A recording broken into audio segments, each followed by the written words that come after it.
The John, Anik, and Kenny Florian podcast. John, Anik, and Kenny Florian. I f***ing love them. I can't get enough of them. Let's hear that Boston next. Big jab there from Duffy, and Frank Mir is hurt now. Down goes Duffy, out cold. Frank Mir does it again. Rock'em sock'em robots here. Oh my goodness. Hyperbole. There are a couple of absolutely self-involved bullshit artists. Here are your hosts, John, Anik, and Kenny Florian.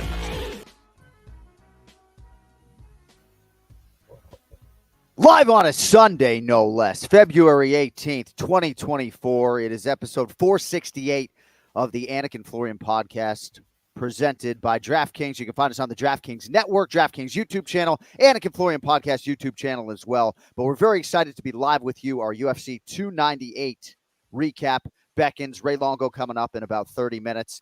So Ken Flo doesn't really ever let me hear his Boston accent. You just let it go in the pre-show meeting there. I'd like you to bring that to the airwaves a little bit more if you could. I mean, what's the inspiration? Seems like you're in a good mood tonight. Are you tired, kid? You're in the bean, kid. What are you doing?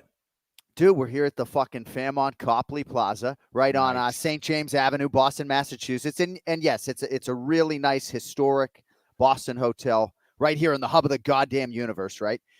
Rooms, though, could be redone, huh, Jay, right? This place a fucking pit. I mean, this carpet looks like 1978, the year I was born. So the Boston Harbor Hotel, it is not, but it's nice to be here. I'm here to shoot a DraftKings commercial tomorrow on the holiday. How's by you, kid? How's by you? Everything is good, man. A little chilly over here, but so much to talk about, man. What a card. Just insane. Yeah, we really can't waste a lot of time, so let us get into it. And if you are in Spain or in Georgia, you got a UFC champion now, Ilia Topuria, the fifth undisputed UFC featherweight champion in promotional history. And he does it with about as many style points as you can produce, Ken Flo, right? The knockout with a fateful right hand comes at 3:32 of round two. We got a new champion at 145 pounds, an incredible result here Saturday night. Yeah, and I don't think a lot of people saw that coming. When you have a guy like Alexander Volkanovski, who has been so dominant against so many other great champions, right? Jose Aldo, Max Holloway. These are guys that are absolute legends, and Volkanovski was able to go out there, unseat them, beat them, whether it was rematches or whatever. He was able to prove that he was one of the best pound-for-pound fighters in the world. And you had this guy, Ilia Topuria, who came in here extremely confident.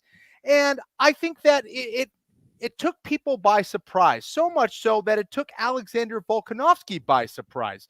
I think that, sometimes the mindset that we have going into certain fights as a former fighter can either make us or break us. And I think Volkanovski went in there with the mindset of saying, yeah, this guy, he's undefeated, but look what I have done. I'm going to go out there and teach this kid a lesson.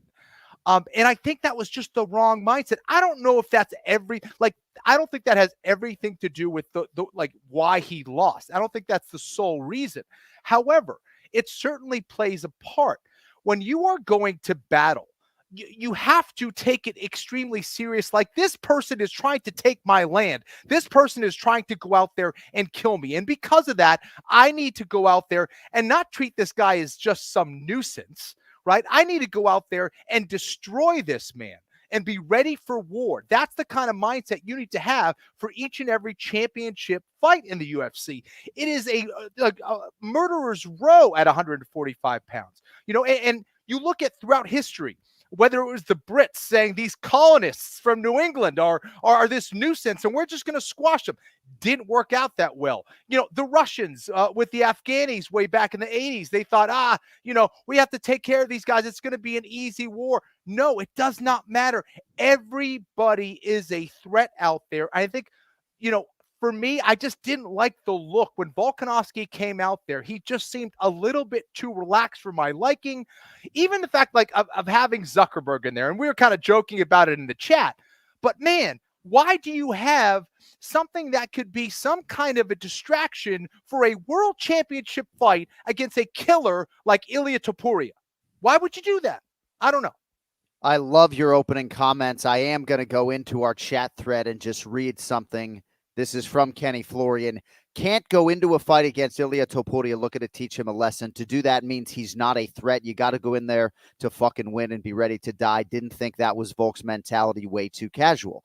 And I agree with a lot of that, Kenny. So did you hear me on the broadcast? And I've said this before, but say like, man, like, why am I more nervous than Volk at the start of this fight? Yes. And certainly that dovetails with previous Volkanovski visuals that we have seen before championship fights, and he has realized success. But largely, I agree that this whole narrative was that because Ilia Topuria was calling for an early knockout in the fight, that maybe he wasn't giving Volkanovski the respect. And yet, reciprocally, it was maybe in some part, whatever percentage, Volk wasn't acknowledging the speed and power threat in front of him. The kid who has been doing Brazilian Jiu-Jitsu since 4 years old, the kid who has been Greco-Roman wrestling since 7, which would give him 20 years effectively of wrestling in his life, even though he's 27. This calculated killer that walks into a room looking like James Bond / Kenny Florian built into one.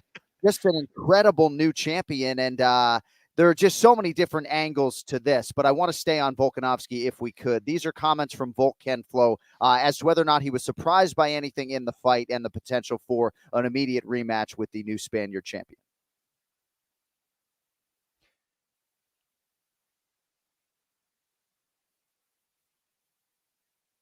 Live tonight, so if that you would be powerful, obviously.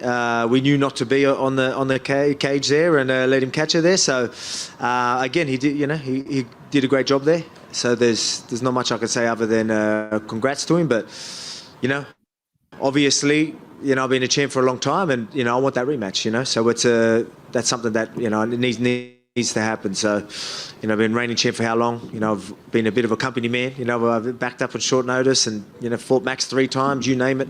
I've done it and I've been champ for a long time. So I think I deserve that, and it's going to be different next time.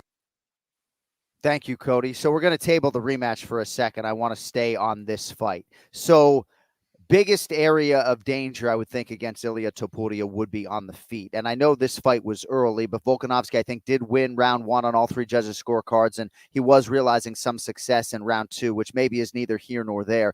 But to what extent did you expect Volkanovski to wrestle versus maybe Topuria to wrestle, right? Like, it didn't seem like Ilia was going to be wrestling necessarily, even though he's very gifted in all realms of mixed martial arts. Did you think Volkanovski would have mixed in the wrestling had this fight gone on a little bit longer? I would hope so, John. I think that sometimes when you have success, even within the fight itself, that can actually hurt you, because Volkanovski was doing a great job keeping him on the outside. And I think he said, I got this. I'm good. The problem is he got away from his kicking game. And as he mentioned, he did get trapped against the fence. Here's where I saw the problem, though. It was the way he was pulling back. It was a shot. It was a right hand that was available from the beginning of this fight. He was pulling straight back, and that right hand was available.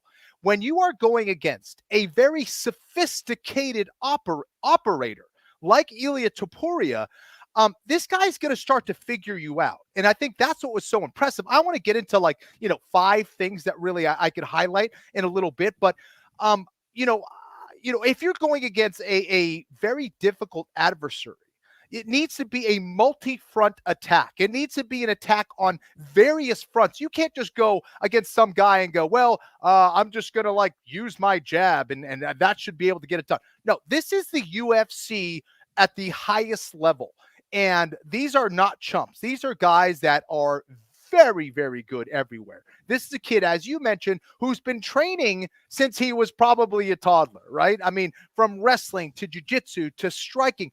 This kid is the real deal, man. And I don't think Volkanovski realized how good he was until he was waking up from that fight. And, he comes in with, this cockiness, right? He comes in with the tattoos. He looks like a bad guy. He looks like a villain in a movie. And I think people underestimate his intelligence and how he is really playing chess from before the fight starts to after the fight. Right? This kid, the things that he says, he knows exactly what buttons to push. He knows exactly what to say. This is as prepared of a fighter that I have seen in a very, very long time, John. Dude, I sat down with Ilia Topuria last December, and I've spent a lot of time with him just in fighter meetings and such, and he's not cocky, right? Like, certainly he can lean into cockiness as opposed to confidence. Maybe arrogance is a better word than cockiness, but I just feel confidence. I feel ultimate respect, right? He shows up on time. Like, I mean, yeah, I guess maybe him taking the belt, even when our lovely listener and UFC staffer Heidi Dean was like, come on, dude, he still took the belt for his pre-fight photo shoot, and certainly doesn't have to change the Instagram bio. But a few things before we get into year 5. We have some sound from Ilia Topuria as well, but one inconvenient truth about mixed martial arts, maybe different than other sports, is that you realize your biggest paydays oftentimes towards the end of your career. And like if you're a Major League Baseball player, you're probably playing for the veteran minimum in year 15 or 16. Right. So staying active for guys like Alexander Volkanovski and Israel Adesanya can be wildly beneficial as far as your bank account is concerned. And those guys, at least Izzy, I know, isn't necessarily tied to a singular result the way maybe George St. Pierre would be. But GSP would never be turning the fuck around quickly after concussive losses, right? He would be taking every single championship fight as the utmost challenge, and 9 straight championship fights for Alexander Volkanovski. Great experience, obviously, to have a crew, but sometimes that can work against you as well, just being so active, training camp after training camp, and then no training camp for Islam Makhachev. If I could, I would like to hear Ilia Topuria on the actual fight with Alexander Volkanovski. Right? I mean, obviously you had a lot of respect for him. All 3 judges actually gave him the opening round. What did you think about the first 5 minutes and how he was as an opponent versus what you expected to see? First of all, I don't need the judges. When I'm fighting, they can go and take their time to break and rest a little bit. But yes, man, the guy was really fast, very, very fast jabs. His movements, I don't know, with his kicks, he surprised me a little bit. It took me a little bit of time to study him, and I had to knock him out in the second round. That's some really telling stuff there. Revealing from Ilia Topuria. Ken Flo, your thoughts? Yeah, man. Again, just a very, very smart fighter. And I guess let's get to it because, a lot of people are asking, like, what can be attributed to Topuria's success? Well, it's really 5 things for me. The one thing that, comes first to mind for me is his composure. And if you don't have the experience of, say, someone like Alexander Volkanovski, then, man, you better have some damn composure. And his ability to kind of stay calm, right? And maybe he didn't start well, but boy, did he finish well. Similar to his Georgian compatriot there, Merab Dvalishvili. The other thing was just proper positioning. His power, his balance, all comes from his stance. He's extremely patient. He's never putting himself out of position. He's not throwing himself off base, just seeking the knockout. He does all of those fundamentals extremely well. All the little things that a lot of people probably don't notice. It's not very sexy, but man, this is a guy with a lot of substance to his game.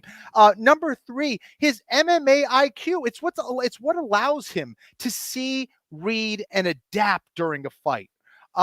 He wasn't winning in the beginning, but he saw some vulnerability in Volkanovski. And once he gets you up in the up against the cage, and this is something we've seen before from Topuria, he is an absolute assassin. And that's where he was able to capitalize. Not only that, to further highlight his MMA IQ, he has a ton of weapons. This isn't just a guy he's got power. No, man, he can kick, he can punch, he can elbow, he can take you down, he can submit you. We've seen his resume and what he's done to guys. So he has all these weapons that can be deployed in a variety of ways. And then we have to talk about his rhythm. And I think this is something that a lot of high-level fighters don't understand. He goes out there and he kind of has this slow rhythm. And what he's doing is he's giving you a pattern. He's showing you, this is how I'm moving. I swear, I'm just moving nice and slow.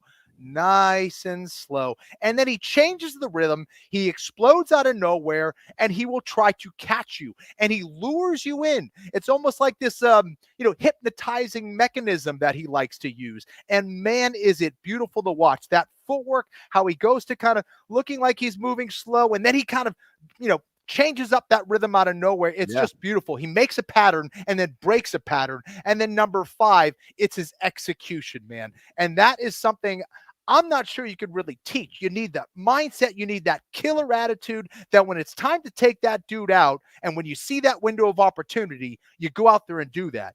And all the greats have it. Ilia Topuria may be one of those greats. Masterfully put. Yes. And I think execution and focus and mindset sort of all tied together, but just a picture of focus and composure all week long, and just marveling at the calculated nature, really, of everything coming out of his mouth, and everything that he said about the fight sort of materialized as well.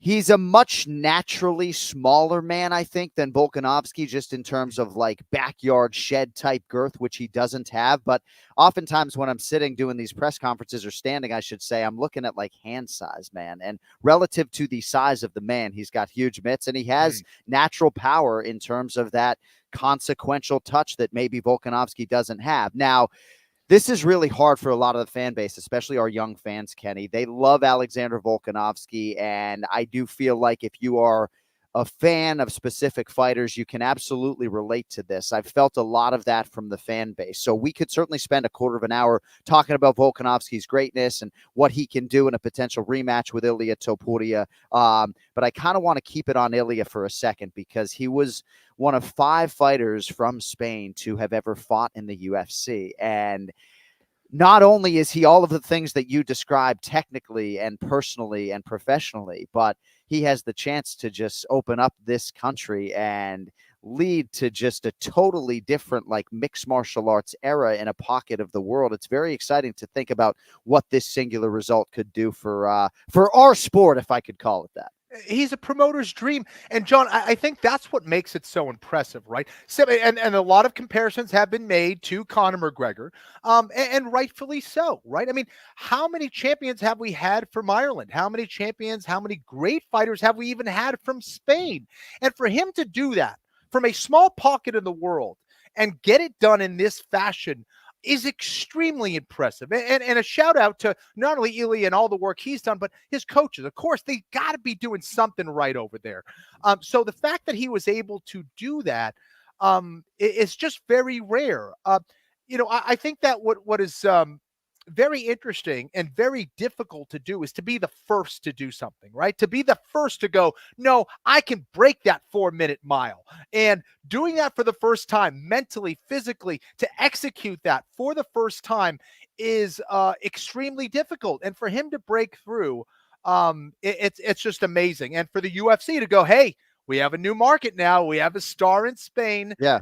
We could bring an event there eventually. I don't know if it's going to be that next one. If it is, that would be huge. But I think at some point they will do that. They're going to open up a huge market to see all of the people, the stars of all stars out of that country, you know, whether it was Nadal or all the great soccer players that came out to support him.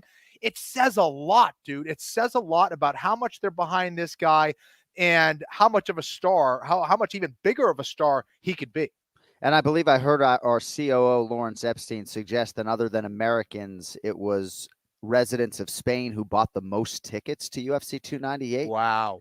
Who knows? I think Volk's fan base is such that even if it wasn't Aussies traveling, there are just a lot of Volkanovski fans out there. So Ilia Topuria 15-0. And yes, his coaches, Clement Club, brothers, I believe, Jorge and Agustin, who is a 5th degree Brazilian Jiu-Jitsu black belt. Those guys are going to start to get their much deserved shine. So congratulations to the entire Clement Club.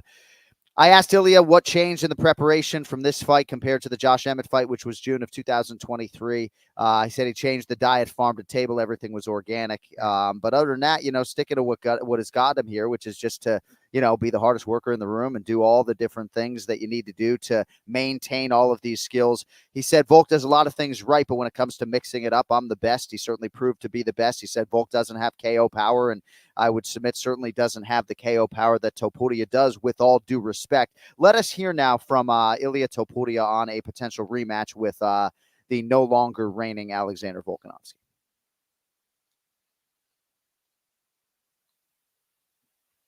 In a rematch, whether it's next or not, maybe you fight somebody else first, but given how great he was as a champion, do you believe he deserves a rematch with you at some point? So he's such a good person, and to be honest, at this point, I'm like, okay, I'm going to give him the rematch because he's a good person, but at the same time, it's time to move on. It's time to clean up a little bit the division, It's time for the new generation to have new challenges, new faces. And I think I will be looking for that. But to be honest, my job it's to fight. Whoever they're going to tell me I have to face and fight next, I will be there, so... See, right? Another reason to just really admire this kid. Certainly when he was talking about Brian Ortega or Yair Rodriguez or Max Holloway not getting a title fight, part of it is because he wants to help usher in a new generation of featherweights, right? I know a lot of people get upset when I inject the name Movsar Evloev into the equation because I don't think that is going to be the first title defense, but on merit, you can certainly make an argument. Evloev is undefeated, right? He's had wins over guys like Diego Lopez, Arnold outright. Like Evloev definitely has a case, but Volkanovski has the case of all cases, Kenny, right, Flo? I mean, he's been the champion since 2019. Even if I don't necessarily like a quick turn and rematch for Volkanovski, I'm not saying he can't win the fight. I think he has a great chance to potentially win a rematch. But I just kind of want to see him in some super fights at 55. But what are your thoughts on a potential rematch, and do you think that is going to be next? It could. Listen, I think it's certainly the most profitable for all parties involved. And I definitely feel like Topuria understands that. And this is the kind of stuff, that is rarely combined, is that businessman mentality and that fighter mentality. And Topuria, he's got all of it. And I think he's a master at trolling guys too. I mean, he goes out there and goes, Ortega, no, I'm not going to give him the shot. Like he's just ruling over the division already. He was saying this before he even had the belt. He's like, nah, Ortega's not at my level. Yair Rodriguez isn't at my level. Max Holloway. No, he's insulting these guys. And he'll throw these little things in there. Do I think he actually believes that? No, I think he's there to piss people off. And I think he understands that the more that people call him out, the more options he has. And I think the more attention he's going to bring. If you have 4, 5, 6, 7, 8 fighters talking about you all the time, they're doing your marketing for you. Yeah. This guy's brilliant. And, but at the same time, let me stay on that though for 1 second. Go ahead. Right? Because part of his issue is guys like Yair Rodriguez and especially Brian Ortega have not been that active, right? Mm-hmm. Like if Max Holloway win or lose, that's the guy who I think certainly could be there if Volk couldn't be there to fight Topuria. I think it's going to be Holloway or it is going to be Volkanovski. But Movsar Evloev might be like the more difficult fight potentially, right? I don't know if it is or not, right? Like, I just like that the new champion has an appetite for the challenges that might be the most difficult, even if they're not the biggest names. Sorry. Yeah, no. And at that press conference, I know he was kind of, dissing Evloev a little bit, saying this guy hasn't finished anybody. Maybe if he goes out there and finishes somebody, we could do that. And I think that's not only a good thing for Ilia himself to go, all right, this guy is, proving himself to be elite now, but also for the UFC. I mean, I think it's a way, we've talked about this a lot, as far as your highlight video, how are you building it? Do you want it, you being on top of guys, scrambling, controlling them, or do you want a bunch of knockout highlight reels to promote the fight? Right. Evloev just doesn't have that, if we're being honest. So, I think Volkanovski makes the most amount of sense. And here's the other problem. So many times, the same things that make us so good at what we do is also can be our crutch, can be our weakness. And with Volkanovski, this guy isn't going to say no to a fight. And if he says, yeah, I'll fight him, but he's got to turn around in 3 months. And now we have 2 back-to-back knockouts, one against Makhachev, another one here. Yeah. And, the fact that Topuria basically saw Volkanovski in some ways at his best in round 1, knows exactly how to kind of get it done now. Not to say Volkanovski can't make certain adjustments, but, I think for Topuria, he's fighting Volkanovski at an opportune time for him. I mean, he's coming off of 2 knockout losses in a row. Yeah. I think it's to Volkanovski's best interest to actually hang low, take it easy, let him fight someone else, right? Recover from this damn knockout, and come back better. But Volkanovski is that fighter that isn't going to say no to an opportunity. Right. And also in this game, he also probably understands this might be your only shot. Yeah. Right? Crazy things happen. You can get injured. Other things come into play. Some other 145-pounder comes in to make things interesting. So Right. I don't know. We'll see, man. It's very, very interesting what happened on Saturday night with this Topuria win, man. It is a tricky thing, but certainly for Alexander Volkanovski, you want to inject your name back into this equation, right? Even though you and I maybe think he should take some time off and idle for a little bit, right? But you just never know what could happen. He told us in the fighter meeting, I trained as if Ilia Topuria was as good as he says he is. And you know that Volkanovski, even if he's not always putting in 100% of the right work, right? He's always working supremely hard. And as far as his chances in a rematch, perhaps they would try to game plan a little bit differently and maybe try to mix things up with the wrestling early on. Mm-hmm. I really do believe the most intriguing matchup right now is Max Holloway and Ilia Topuria. And I know Max Holloway has business with Justin Gaethje for the BMF belt at UFC 300, right? But you talk about just the gravity of a rematch, right? Topuria versus Volkanovski 2, heaven forbid, in Spain. It's fucking enormous, right? But how big is Topuria versus Max Holloway?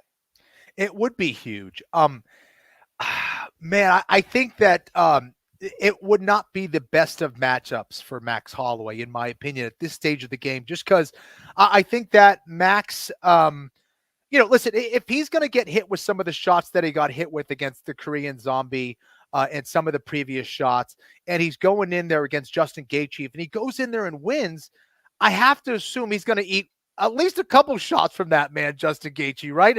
And those are like, even if you don't get knocked out, those are things that are going to scramble your brain. Max Holloway has been in the octagon for a very long time. And these aren't just like casual pitter-patter fights. Holloway is a warrior, and he's been in a lot of wars.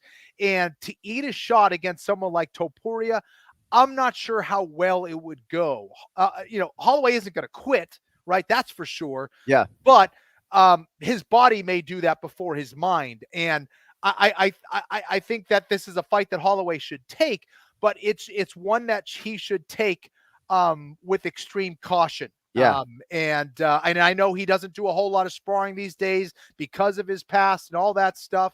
Holloway is a legend who would deserve that shot, but I just don't like that stylistically at this stage of the game. Topuria is at his absolute best right now. Actually, I don't think he's actually at his best. I think he's got a lot more room to run as a mixed martial artist. That's what makes it so scary.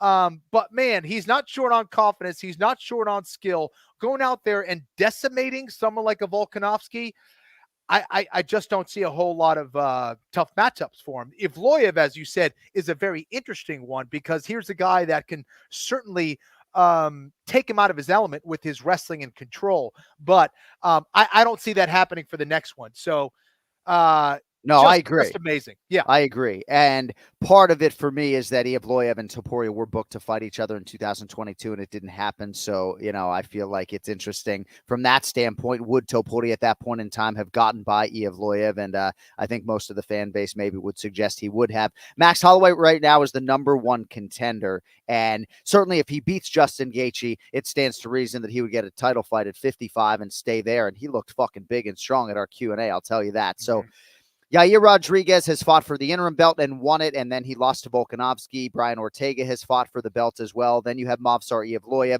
Arnold Allen right there, but he lost recently to Movsar. Josh Emmett. Calvin Kattar is fighting Aljamain Sterling at UFC 300. Now, if Aljo submits Calvin Kattar in round one, I don't believe Aljamain Sterling, there's anything he can do to get an immediate featherweight championship opportunity with respect.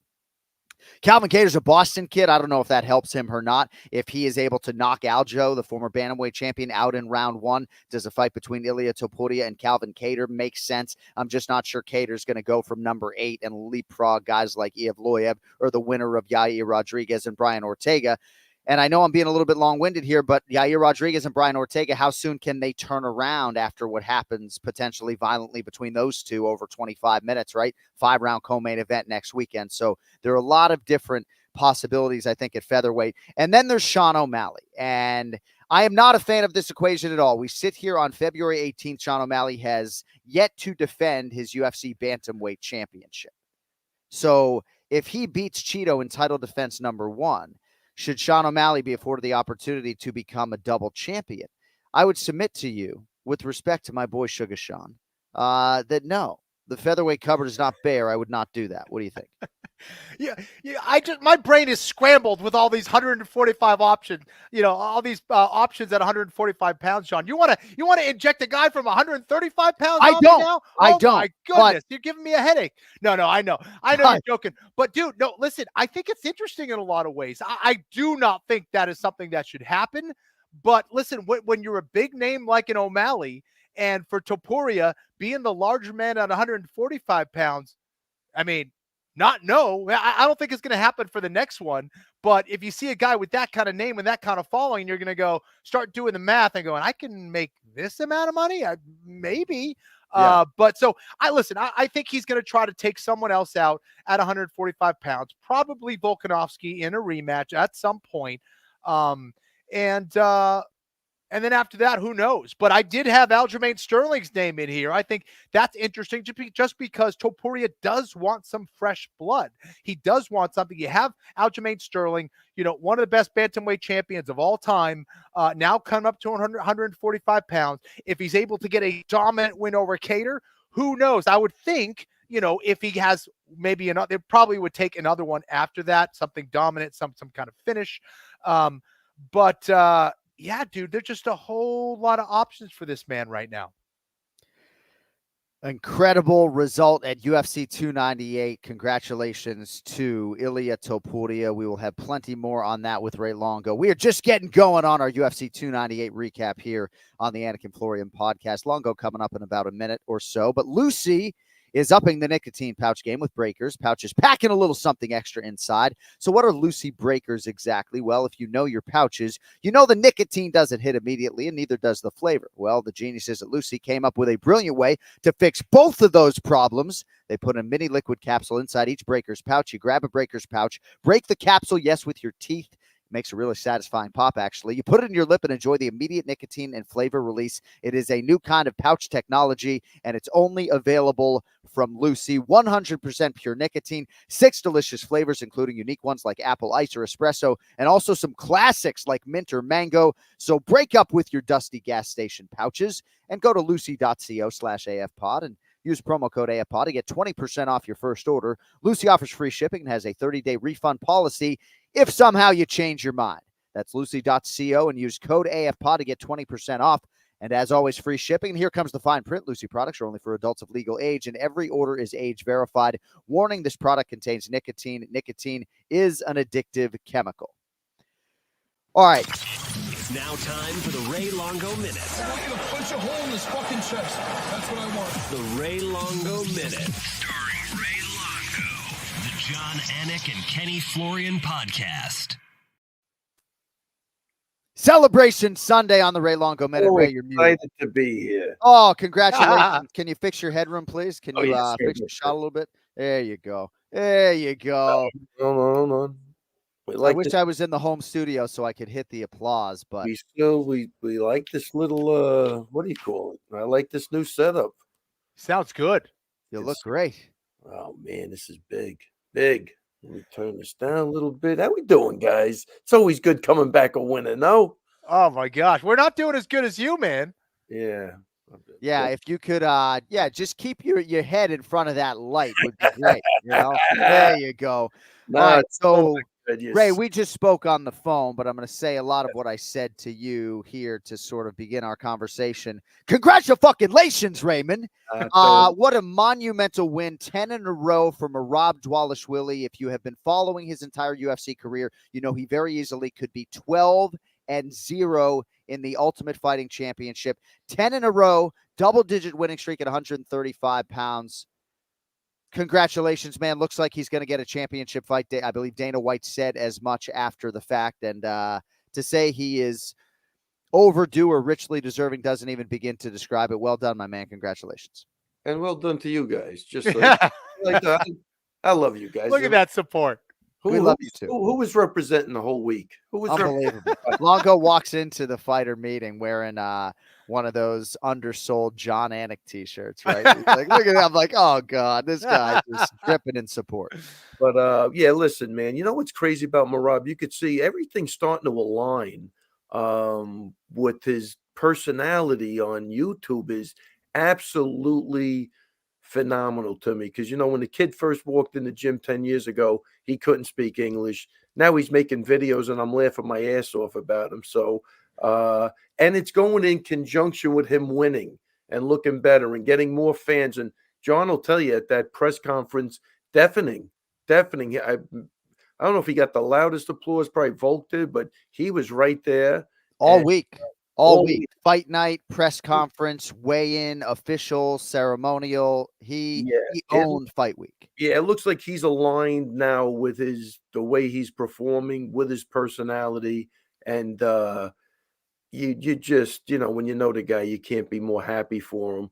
It's a guy that's been putting the work in since day one. I mean, and making the adjustments all along the way. I mean, the adjustments he's made back from the days of the Ring of Combat and some of his early fights is just, even in the UFC, phenomenal. And he is a classic example of win or learn, if that's the saying, because when he doesn't win, he makes the corrections, man. He goes back to the gym, makes them, and now he's on his way, man. Everything seems to have aligned for him. And you couldn't be happier. And I'm just, you know, like as a coach, I think I mentioned this to you, Joe, when we spoke. To me, this is going to go down as one of the greatest human interest stories in MMA. How these two guys formed a brotherhood and they didn't succumb to all the bullshit. They didn't sell out for $100,000. They put their friendship first. And now everything's working out. And they had to take a lot of shit for it. Aljo got tortured over it. Merab got tortured, whether they want to say it or not. Actions speak louder than words. We don't have to hear it. We could see it. And I think, you know, look, Aljo held to his word. He did, you know, I'm going to say he didn't have to move up. He wanted to move up. He wants to see Merab get that shot. This is a story that I think when you, like, if ESPN did something or somebody did it, is absolutely fantastic. And that'll never happen again because it's hard to get two guys that are willing to put their friendship before money. And I'm loving it as a coach, loving it from the culture of the gym, how people help each other. And I don't think people will get that because, you know, Aljo really is responsible. You know, he really worked his wrestling with, I mean, you could ask Merab. It doesn't have to come from me, but it wasn't two guys in the same gym. It was two guys every day in the same gym for years.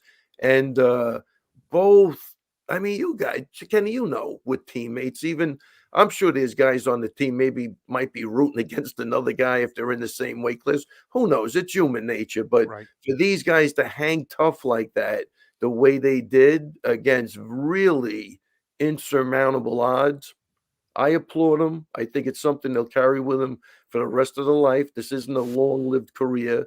And I think, to me, those are the important things in life. And I think they're demonstrating it. And I couldn't be happier. Forget all the winning and all of that stuff. That's secondary. But they did a great job. And they're both getting what they wanted. Aljo was a dominant bantamweight champ. And now Merab's on the come up. And even if it ended tomorrow, it's a great story. Ray, I think what's most impressive about this fight was the fact that Merab beat Cejudo, I think, even easier than Aljo beat him, right? I mean, just the pace that he puts on people, his ability to come back after round one, like that didn't even happen. It's just unreal. Like Cejudo was whiffing on shots and just looked so awkward because of that pacing and striking and wrestling of Merab. Like this is an Olympic gold medalist who was being dominated in the takedown department by Dvalishvili. Listen, man, we've seen it. We've seen it in the past that happens. But look, the conditioning, if you're a Henry Cejudo, you're going in there knowing that this guy has weaponized cardio. You might not have experienced it, but you're hearing about it. You're seeing it. He holds the takedown record.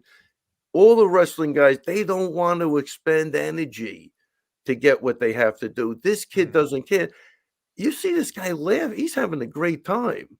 You know, when you love what you do as much as he does, he's not fighting. It's like a guy going to a concert and enjoying himself. It really is. The first 10 minutes was like a warm-up. That was like his warm-up. And then he was settling in round 3, and Cejudo was just dead. Yeah. Dead. If that was a 5-round fight, I have no question in my mind he would have got the finish. He finishes it. It's so demoralizing, and he's getting more confident each fight as each fight goes on. But I don't like the 3 rounds fights. I was telling John, because I think he slipped in the first round, more of a slip. I got to go back and look at it, but it wasn't like he got totally taken down or whatever, but he got stuck on his back and he lost that round. He got clipped with the left hook, but you know, I don't like that, because now you have to win the next 2 rounds for a guy like Merab too, who, you know, if he had another 4 rounds, you know, the way that I wouldn't even have cared about the first round. So it was a bit, you know, concerning, because again, you zig when you should have zagged in the second round, and somehow you end up on the bottom for a minute and a half. You may lose that round, you know, even though you're not getting beat up. So he, you know, like you said, he's just going to get stronger and stronger. The guy's smiling. He's got the guy over his back like he's carrying an infant. You know, like when you get home from a long trip, you bring the kids inside, and he's laughing. He's looking. That takedown was nasty. I mean, it reminded me of Matt Hughes against Frank Trigg when he picked him up in the air and kind of walked across the octagon. Like, I completely own you now. It was very, very similar. But Hughes wasn't laughing. This guy was right. You know, Hughes just got kicked in the balls. He was probably. This guy's having a great time. It's just so refreshing to see, and everything. I don't know. It just was you know, it was just great. It couldn't happen to a nicer guy. And, you know, Dana kind of said he's getting his title shot. Sorry about that. And, you know, I hope he holds to his word. It sounds hyperbolic when sports announcers say, you know, I've never seen anything like him. And I think the only time I've capped a fight saying something like that was, you know, have you ever seen anything, or have you ever seen anyone like Justin Gaethje? And still to this point, I have not seen anyone. But Kenny and Ray, Merab is like truly one of one. I mean, there is absolutely no point of comparison in the gym. You know, if any fighter on the roster could fight a 15-round fight, it's absolutely him. And guys like me who live in this fantasy world about like untimed rounds, Merab's certainly your champion in most equations there. He could get sniped by Sean O'Malley, but the conditioning, the commitment, the genetics, the ability to compartmentalize this huge high pressure sport and just go out as if he's going to a concert, picks up the Olympic gold medalist. That had to feel good. I don't even know where to begin with this guy, but now as the fan base effectively eating out of his hand as well. I mean, you should have seen Mark Zuckerberg and the other celebrities and the way all of the VIP fans reacted to this fucking guy. And I have long said, the guy leads the league in mixed martial arts offense. What exactly is the problem with his style, right? If you don't love my promotion of Movsar Evloev, well, Merab's certainly more exciting than that guy with respect. Right? Like, the guy's non-fucking stop. Entertains at press conferences, entertains at weigh-ins, in fight, before the fight, when he gets hit, when he's doling out the offense. The guy's the fucking man. Yeah, and John, the way the stars have aligned, and he did, like, again, I look, to me, he sat back and he supported Aljo. He waited for his turn. If you ever talk to him, he breaks it down very simply. And it's just aligned with everything. The performance, his entertaining press conference, the videos he's putting out. Like, it just seems like the stars are aligning. I think he's going to be a huge star, because he's a super likable guy. You know what I mean? He's a super likable guy, and he deserves everything he gets. I feel like everything about him, man, the energy is infectious, right? The way that he talks, the way that he moves, the way that he fights. I mean, it's just like, how much energy does this kid have? He's like my 2-year-old running around back here. You can't control him. You can only hope to contain. It's insane. It's unreal. It's wacky and wacky. And again, I guess when you come from where he comes from, and you're having some success, you're just so grateful for everything that, look, he's got everything in perspective. Trust, that's all I could say. There's guys in there, they want to get one fight, get on Instagram, say this. He's in it because he loves to do it. He's going to be around for a while. Well, and he just had almost a year off, not by design. He had a very invasive hand surgery, if you don't know, in May. It's almost healed, but it's not quite there. So, Kenny, I want to lead with you on this, and then we can get to Ray. So, Sean O'Malley is fighting Marlon Chito Vera on March 9th for the Bantamweight Championship. Kenny, how do you handicap Merab's chances against Chito or Sean? Gosh, I mean, this guy is a tornado, dude, and you can't really contain a tornado. You just got to go along for the ride and hope for the best. And I don't the way he matched. So in that fight against Henry, I thought Henry was a really tough matchup, right? Just because of the wrestling alone. Well, that was thrown out the window. How are these guys supposed to stop the wrestling of Merab? How are they going to stop? Even his movement, it's unorthodox. It's tough to get a handle on him. And when you have guys like Chito, especially, who may not quite have the same kind of footwork as O'Malley, it's tough to get a handle on that style of rhythm. So I think he matches up extremely well against both those guys, who are phenomenal strikers. But of course, the wrestling tends to cancel a lot of that out, especially guys who rely on getting a certain pacing and getting into a certain rhythm. There is no rhythm to get a handle on with Merab. So I like his chances against both of those guys. In order to beat Merab, you have to be an insane wrestler and an extremely powerful striker. And if you have that, you still might be in trouble.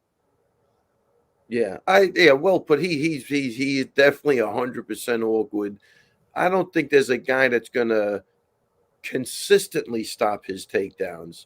And again, if you look at the strikers he's faced, Marlon Moraes, Jose Aldo, Peter Yan, Cejudo's a wrestler and a pretty good striker. Right. He's seen it all. Now, O'Malley, lengthwise, knows how to use his length. He does a couple of things beautifully. Really, I love watching some of the things he does. But if you can't catch this guy, and I'm going to say he's got whiskers too, Kenny.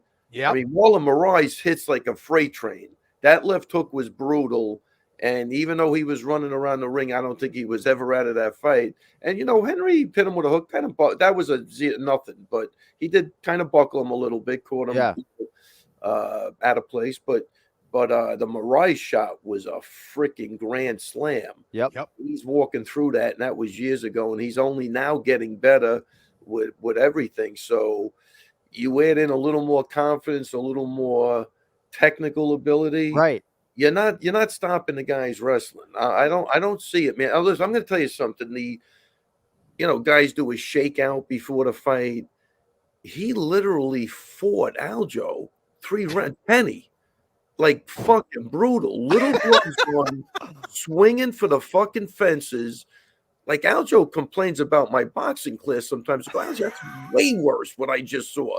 Dude, they went at it 3 5s. So that's his second fight of the night. I'm not Kenny, that's a fact. That's not even made up. And I believe you, man. You could check with John Wood, you could check with Aljo. Full blown fucking fight. I go, Aljo, your cardio looks pretty good. We're in good shape. You'll fight that's in like 2 months.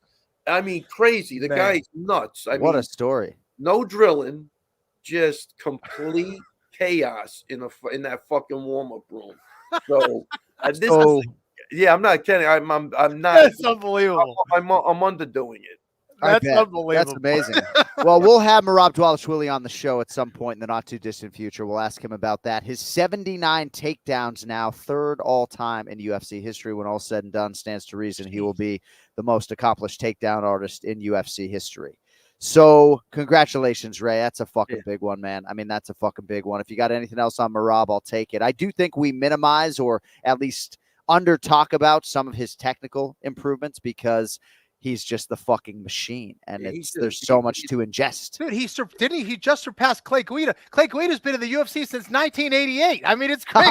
I mean, how many? And he's hit a lot of takedowns in the UFC, man. That is crazy. Merab's just getting started. I don't think Merab's going anywhere, man. I think this kid loves to fight, and it's almost confusing to him why they're paying him. I think, you know what I mean? Like, you're paying me for this, right? Don't say that. Before we go forward, too, look, I want to give a big shout out to John Wood because he did his whole camp over there. And he did a great job, and if you listen to him, he doesn't try to change anything, just enhance a couple of things. So, he just to keep Merab focused and in training camp. I want to say thank you. I got to know John a lot better. We had a lot of laughs, and we got a couple of laughs that are going to carry on for the next 20 years that I won't even bother telling you like on the show, but some crazy shit happened. But yeah, so shout out to him. And, John Wood is a great man and not an ego guy. And I'm not at all surprised that you guys were able to work that corner so effectively. I would like to move along to a few other UFC 298 items. Ray, if we kind of exhausted Ilia Topuria and Alexander Volkanovski, but I would be remiss if I did not get at least a statement from you on the new featherweight champion, Ilia Topuria. Yeah, look, I love both guys.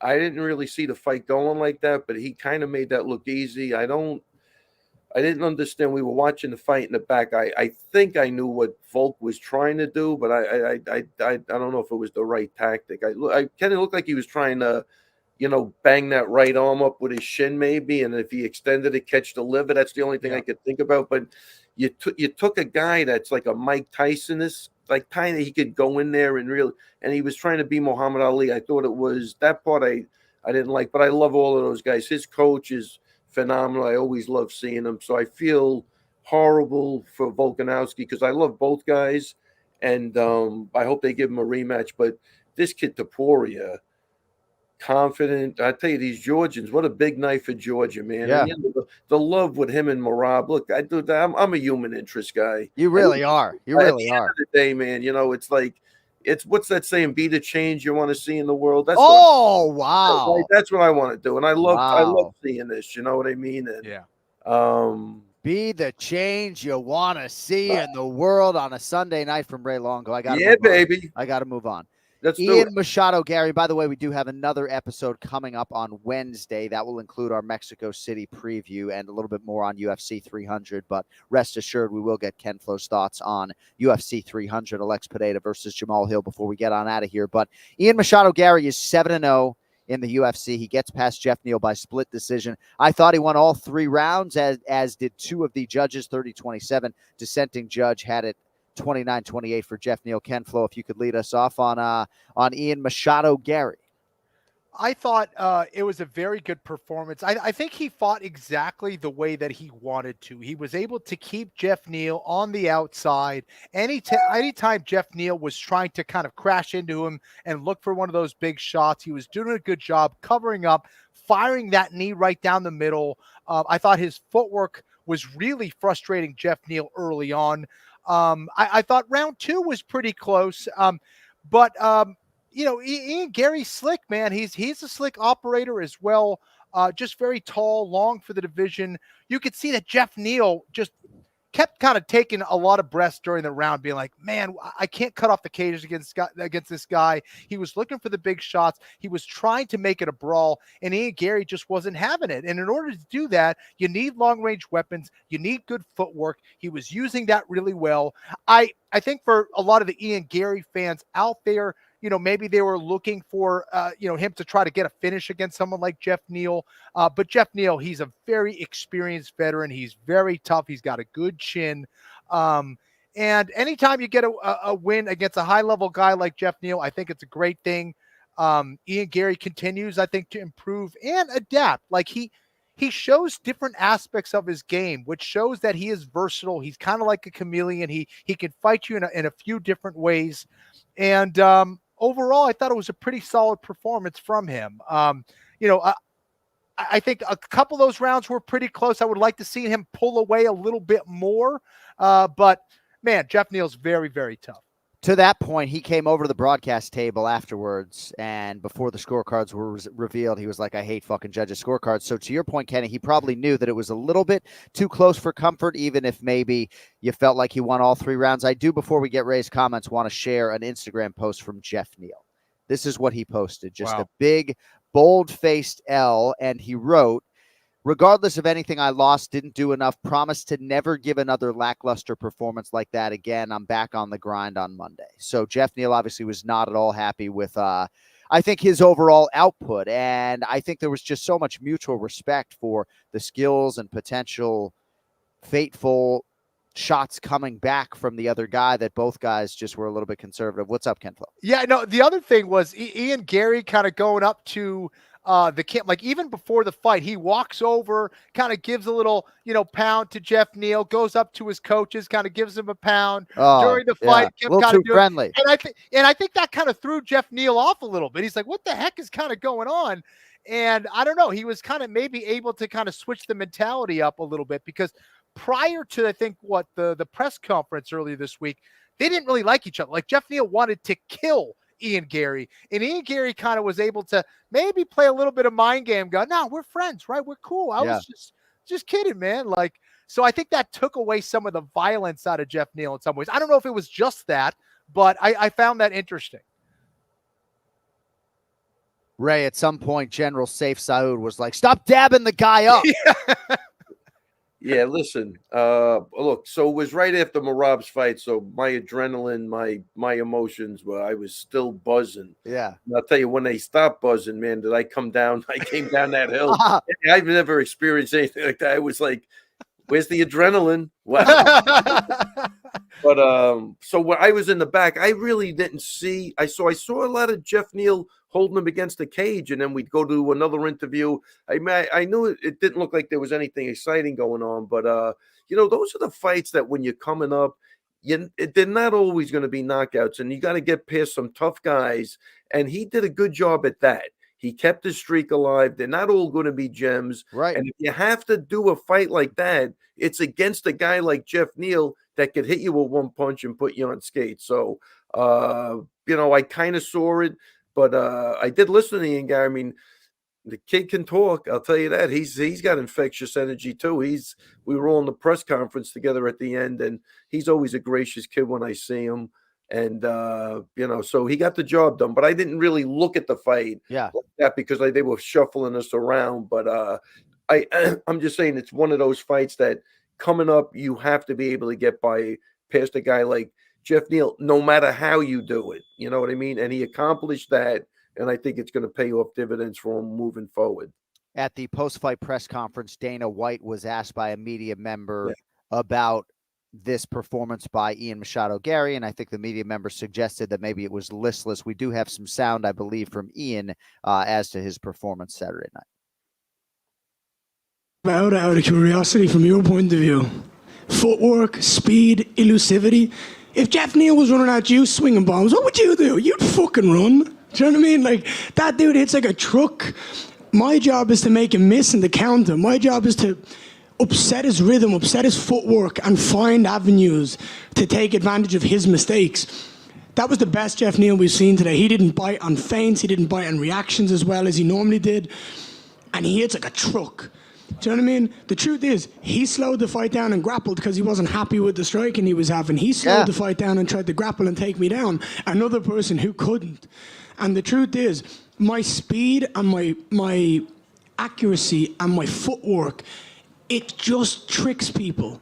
And they're just on the end of my rope, and I just pull them in and I take advantage of them. So, look, say what you want, have whatever opinion you want. My hand got raised. I'm breaking records again. I'm doing what I do, and I'm still not done. I've got so much time to go. So,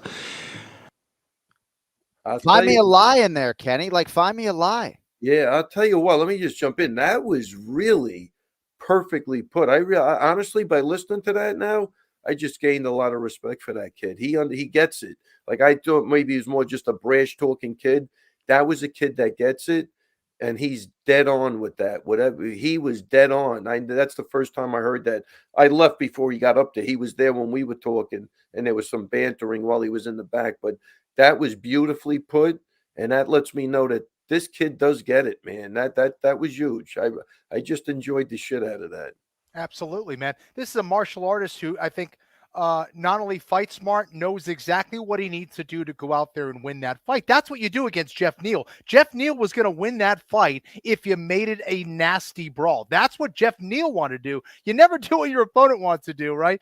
So I think he is spot on. And at the end of the day, it is about getting a W. And like you said, Ray, not every one of them is going to be this finish. And this is a tough division. And Ian Gary is going to get better as he goes on. No question about it. He's accruing experience and octagon cage time. Kenny, in terms of their respective dispositions and confidence, Ilia Topuria and Ian Machado Gary, knowing you, Kenny, the way I know you, I think you'd rather have a beer maybe with Ilia Topuria. But Ian Machado Gary, bro, I'm telling you, I've done 7 fighter meetings now with the kid. And so I've heard a lot of this now for 4 years. Like, he's your type of fighter. Like, he really is. And one of his foremost influences right now in camp is fucking Damian Maia, right? Which do a lot worse than that, not to mention Diego Lima and Shoot the Box and that entire entourage, right? Like, I am not an envious person inherently. Like, when Charles DuBronx Oliveira walks in with the Shoot the Box team and their hair is all dyed and they treat each other like brothers and they're very affectionate, like, I want to be a part of that team, right? Like, if I spoke Brazilian Portuguese, that would probably be the team I choose, because I think that's the type of leadership that I maybe respond to. And I don't know, I just have a lot of respect for Ian. I can understand that he's an acquired taste, but even Ray Longo, who fucking loves mixed martial arts, is obsessed with this stuff, right? Like, even tonight, he's learning just how perpetually misunderstood in a lot of respects this kid is. No, and he's always listen. I'm listening. I treat people the way they treat me. He really always is gracious whenever he sees me. But that was different, man. That he broke down that thing, that he gets it like that. I just learned a lot. That was impressive, because some guys just, they don't get it, but they might hit hard or they might do one thing good, but it's the whole puzzle isn't there. He spoke beautifully on that. So, Kenny, Ian Machado Gary has called for a fight with Colby Covington, and we sort of knew this was coming. I think it makes a shit ton of sense as a co-main event, either underneath Conor McGregor and Michael Chandler, or a co-main event on a pay-per-view. What do you think about all that? I love the call out, man, for a lot of reasons. First of all, it shows his confidence because again, on paper, you look at Colby Covington, his style is the guy who, he uses his hands to get in on you, take you down, control you, use ground and pound. Not a whole lot of people are clamoring for a fight against a guy who can wrestle like Colby Covington, and a guy who's going to talk a lot of shit for months upon months leading up to a fight, right? I mean, it's like, you got to deal with this guy. No thanks. But so it shows confidence on that level. It also shows that, here's a fight where he could truly be the good guy, right? It's that perfect, match of the heel and, the golden boy from Ireland. So he knows how to build this as a businessman, as a fighter. So I love it. I love the call out. I think that fight makes a lot of sense. Will Colby accept that fight? I'm not sure, but I like it. I like where his head's at, man. I think that's a good call out. It also speaks, Ray, to something Dominic Cruz talks a lot about, passing these myriad stylistic challenges en route to becoming champion. And Ian Machado Gary, he doesn't want to beat Colby Covington and fight for the title. You know what he wants to do? He wants to beat Colby Covington and then fight maybe like Bilal or Shavkat or one of these other guys, right? Like, still, he understands what a loss maybe could do, but he wants to build his career the right way. I heard him say this week with Sean Sheehan, I believe, like 3 more wins before a title fight, which would make him fucking 10-0 at the UFC, right? I don't know. I just have a lot of respect for his ability to tune out the noise, to execute, his appetite and passion for martial arts improvement. I don't have enough good things to say about him. Yeah, it's funny. Kenny, I think Kenny, that was genius, because, he was quiet at the press conference, John, right? He didn't say much, so if you feel like the fans may be turning against you, what better way than to fight a guy that the fans are going to be. I love that. Was brilliant. I think that's brilliant. That really is a great take on it. I don't know that Ian Machado Gary's ever going to totally embrace being the heel, because it's just not who he is, right? It's hard to completely go that route for Colby Covington or Chael Sonnen, maybe not so hard. For Aljamain Sterling and Ian Machado Gary, it's hard to be the heel when you're not that guy, right, Ray? But look, look, knowing Aljo, he never wanted to be the heel. He never. He all his stuff was in self-defense of him just getting, tortured by people. But Aljo's a really nice guy, man. He was fantastic this week too. It was great seeing everybody, because Aljo I saw a lot. He's been at the gym, but He's a great guy, Aljo. He's a Yeah. great guy, and he's whatever. But yeah, he doesn't want to be the heel, and that's not who he is. If he has to play it a little bit, Yeah. that you could tell the guys that are really good at it. The Kobe's, the Chaels, like it's natural for them. When a guy tries to do, I think that was the problem I had with like Ilia at the press conference. He kind of was trying to, go that route. I don't think he's that guy. He's just a nice guy. You know what I mean? So I think now that you saw a little change, now that he's the champion, I think he's going to conduct himself in a totally different way. I think he just knows how to sell a fight. And as Kenny said earlier, Topuria just knows maybe which buttons to push. And, but then immediately he's respectful, when he addresses Volkanovski. And I think Topuria really, for a 27-year-old, does a masterful job of sort of playing both sides of it.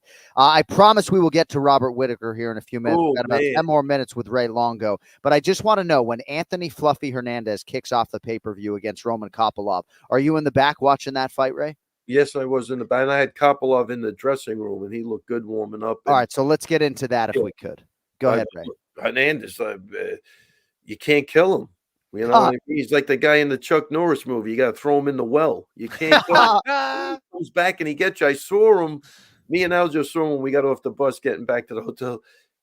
They can't kill you. They try. He always gets a little tuned up, but what a great fight that was for him, man. And he seems like that's the first time I ever met him, and again, so he seems like a great guy. So I wish him the best of luck in the future.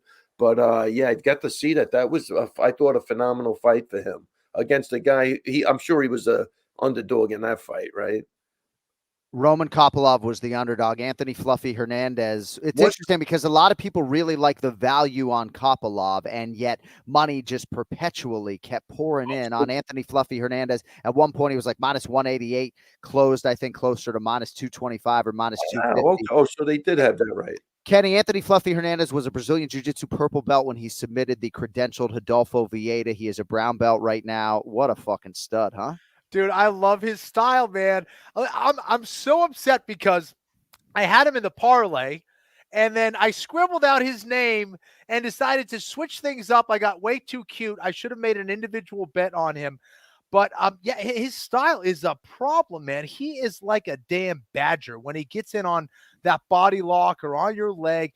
Not only is he like a badger, but he's crafty as well. He finds a way to win, and he was entertaining, man. I loved it. He was working on the choke, but once he had it under the chin, he was just smiling, just kind of nodding his head. He's like, no, I got him now. And Kopylov, he's been on one, man. He is extremely dangerous on the feet. There's no question that he hurt Hernandez at least 2 or 3 times to the body, but Hernandez just kind of let that smile and goes, all right, I'm going to keep coming. He was like Wolverine out there, man. It was awesome to see, and to do that kind of in his backyard, that's about as good as it gets. So to do that opening of the main card of a huge pay-per-view, we're going to see more of this guy. And I think the UFC is going to start to use him more and more, and maybe some of these main event fight night spots, or use him again in a pay-per-view, because they know they have a guy that is not only skilled, but he is game as hell. Yeah, I think Anthony Fluffy Hernandez is going to get a UFC main event next, and that was sort of what he was talking about in our fighter meeting. But congrats to a really good dude who now has more successive wins than he does children. The father of 4, Anthony Fluffy Hernandez, has won 5 in a row. All right, Ray Longo, Robert Whittaker over Paulo Costa in a co-main event that was as advertised. And I said on the post show, when you look at this round 2 by Robert Whittaker, it sort of is a microcosm for the rest of his career, at least when it comes to facing adversity. He's on the wrong end of that vicious spinning heel hook or heel kick or spinning wheel kick, whatever the fuck, at the end of round 1. And actually, it looked like it was Paulo Costa's ankle ultimately. That I feel like if it was the hook, the heel flush, might have been good night. But, dude, Whittaker's response in round 2, just the stuff of legends for the future Hall of Famer. Ray, what do you have for us on the co-main? Yeah, just a great, exciting fight. Kind of Whittaker 100% won, but kind of no loser. I love when Costa shows up and he fights. You know what I mean? Because, man, even his head kicks, Kenny, fast and powerful. You know what I mean? Forget the spin, just the regular. Yes. For a big guy, he gets it up there. That was a great fight. I don't think anybody, that disappointed nobody. And Whittaker, for being around as long as he's been, still a stud. Great win for Robert Whittaker, and a good fight for Costa too. I enjoyed the shit out of that fight. It wasn't, with that, and that was a unanimous decision. Yes. It was, yeah. I mean, it was just a really good fight, but Costa showed up to fight, but it was the other guy's night, and he had to weather that wheel kick to the head, and Costa just couldn't handle those blitzes, Kenny. He would just charge him, and just that. I think that was the difference. He had no answer to that. But great fight, man. Both guys. I didn't think it was going to even go down like that, but that was just a super great fight.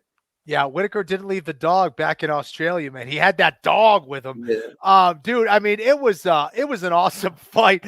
I think the other problem was I think Paulo Costa doesn't make the best decisions during fights. Like, I think that there's times where he kind of wants to showboat at the wrong times, kind of thinks he's doing better than he actually is at times. And I don't know. I don't know if the narrative, what's actually playing out in front of him is what's actually happening during the fight. Like, there were a couple times if he threw 2 or 3 more punches, or even 1 or 2 more punches, and with some of the attacks that he was formulating against Whittaker, he could have won that fight. And I think he thought that maybe he was in control when he wasn't. Yes. And Whittaker, man, to come back, especially on the backdrop of that DDP fight, right? The Dricus du Plessis fight was one of those disappointing fights, because I think for a lot of people who are watching it, I think we knew that Whittaker had more in him. And I don't think Whittaker realized the kind of fighter and the kind of dog that du Plessis had in him. And for him to come back in this fashion against Acosta, who I thought looked, despite the issues that I talked about, better than he has in maybe ever. And I think he took this training camp extremely seriously, and Whittaker was still able to get it done. It showed that Whittaker was in it, and he realizes the opportunity that's in front of him with these new champions that are in the spots that they're at. Yeah. And I thought it was a perfect kind of scenario for him to prove to himself, hey, I still got this. I want this. And to prove to the fans in the UFC that, hey, I'm not going anywhere. I got the passion for this game. Yeah. And I'm sorry, John. Go. No, you. You're the star of the show. I tell you, I think it was a good enough fight where I don't think Paulo Costa lost anything. I still think he's right in there, because, like, again, it's more like what Kenny's saying, which is interesting. I do believe he thinks he's ahead when he's not, and that's where he's making the mistake. Because when we were in the back, I was like, you know what makes this fight great? They both could take each other's punches, and they're throwing. So this is going to be, I knew in the first round, this is going to be a good freaking fight. So, but it's, and again, Whittaker won the fight, but I'm saying this in a weird way. It's not that Paulo Costa lost. I'm agreeing with Kenny. In his head, he thinks he's doing enough, maybe because he lands some big shots, but the other guy was kind of outstriking him. And again, the blitzes, maybe they weren't the most powerful thing. So, look, like Kenny, you're sparring and the guy's getting off, but you're not really feeling anything. So you're still having a good time, and it's not like there's anything. Wow, that was a bad shot. You have to make an adjustment, and I think you're spot on with that. And I think, it's funny because it's not a technical thing with Paulo Costa, but somebody's got to get him in between rounds and goes, look, I don't care what you think. You lost that fucking round. You got to win this round, because at the end of the day, I don't think the fight is going to do him any damage, because I thought it was a really good fight, but just Whittaker won. But it was exciting for everybody. I thought it was a great fight. I'm excited to see, I'll put it this way, I'm excited to see both guys fight again. Yeah, in 2024, you can't feel good about any close round in MMA. You kind of have to assume I lost it, and you got to go for it. There's never a time where you can get comfortable as a coach or a fighter in today's mixed martial arts world. You just can't. No, and it's critical. That's why, I don't put a lot of emphasis on the coach, because ultimately it's the fighter. But those are the times you need it, when you got to say, because even Merab, after the first round, you lost a round. You know what I mean? You got to get now. Maybe that was pretty obvious, but who the hell knows? But you still got to light a fire under the guy's ass and get him to win those next 2 rounds, and that's where it becomes critical. And you got to be honest. I didn't hear the corner work in between Costa and the other guy, but I think he is a type of guy that thought he won that fight because he didn't get hurt. and he was throwing and he was stepping in, and he buckled Whitaker. And sometimes when you buckle a guy like that, you rest on your laurels. You think, you look for the same thing, or you think that's won the round or could win the fight for you. And that's not the way it goes. And he kind of just got out hustled to me. And I think it was more the way he interpreted that fight. I think that's a really, really valid point. Whitaker won 30-27 on one of the three judges' scorecards, even with that kick at the end of round one. So it just goes to show you, not that Robert Whitaker dominated Paulo Costa per se. I'm not at all suggesting that. Costa got a lot of things done, but, one judge had him losing all 3 rounds, and this was a title eliminator of sorts. And I do think Dana White said that when you get Paulo Costa to show up, he delivers. And because he lost this fight and now is no longer really on a championship trajectory, maybe this results in him turning around in a few months because he needs to try to get back on the horse. And I think you could do worse than Paulo Costa versus Anthony Fluffy Hernandez in a UFC Fight Night main event. All right, Ray, final thoughts on UFC 298 before we let you go. Oh, final thoughts. Anaheim brought it, man. Your guy had a lot of love there. I tell you, great night. It made the trip coming back a lot easier because I had to go all night. I couldn't sleep. I had to just get on the plane at 6 a.m. Thank God I slept on the plane. Yeah, same boat. What was that? Same boat. I'm in the same boat. First class? We were up front. We had my brother in row 28. Thank God I had the bed because I woke up and we were landing. So it saved me for today. Amazing. But look, big night for Georgia. That's a great story. Those two guys, you see the love they have. It's just weird, man. I got about 10 Georgian people and fighters in the gym, and I did the most similar people in New York that I've ever seen in my life. They're really just nice people. And I think it was a big night for Georgia, big night for Merab, big night for Topuria. Big night for their respective teams, and I was happy to be a part of it. And I love watching this kid grow. And it was. When good. I think of New Yorkers, the first thing out of my mouth is not nice people. Brazilians, Georgians, neighbors, not New Yorkers. Be the change you want to see in the world. I might be from New York, but no one's going to say that about me because I try. Yeah, that's a good. I try to be different. I try to help people. You want to keep with that Boston stuff and be a hard ass and bust balls. Yeah. That's a good note upon which to go out. Ray Longo Minute every week here on the Anik Florian Podcast. Congratulations on a big win, my man. It was great to see you. Appreciate the love and support, and we'll talk by phone this week, I'm sure. Yeah, love you guys. Let's do it for sure. But great night for everybody, and just great. Great. All right, take it easy, guys. Thanks, man. Yeah, Ray Longo Minute every week here on the Anik Florian Podcast. Ken Flo, real quick, a few other notes on UFC 298 before we get your thoughts on UFC 300 and get on out of here. Danny Barlow undefeated on the early prelims. Oban Elliott with a big win. Zhang Mingyang, first light heavyweight from China in the UFC, a huge knockout of Brenjison Hibero. Rinya Nakamura, a Japanese prospect worth keeping an eye on.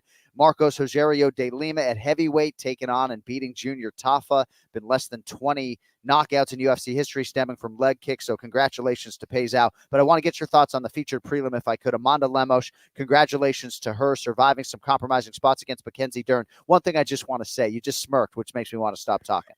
But Mackenzie Dern, bro, when she was preparing for her UFC debut against Ashley Yoder, she was like crying and sparring and having a lot of, I think, emotional and mental issues. And look at the former Brazilian Jiu-Jitsu world champion right now. Say what you want about maybe some of the striking deficiencies, but she is a fighter. She is an absolute fighter, toughness, heart, never looking for a way out of there. You got to knock her unconscious to get her out of there. I just have a lot of respect for Mackenzie Dern stepping up here on 4 weeks' notice for Tatiana Suarez because she saw an opportunity to get the number 3 ranking. She doesn't get it, but I just really feel like Mackenzie Dern is all in a lot of respects and deserves some credit for that.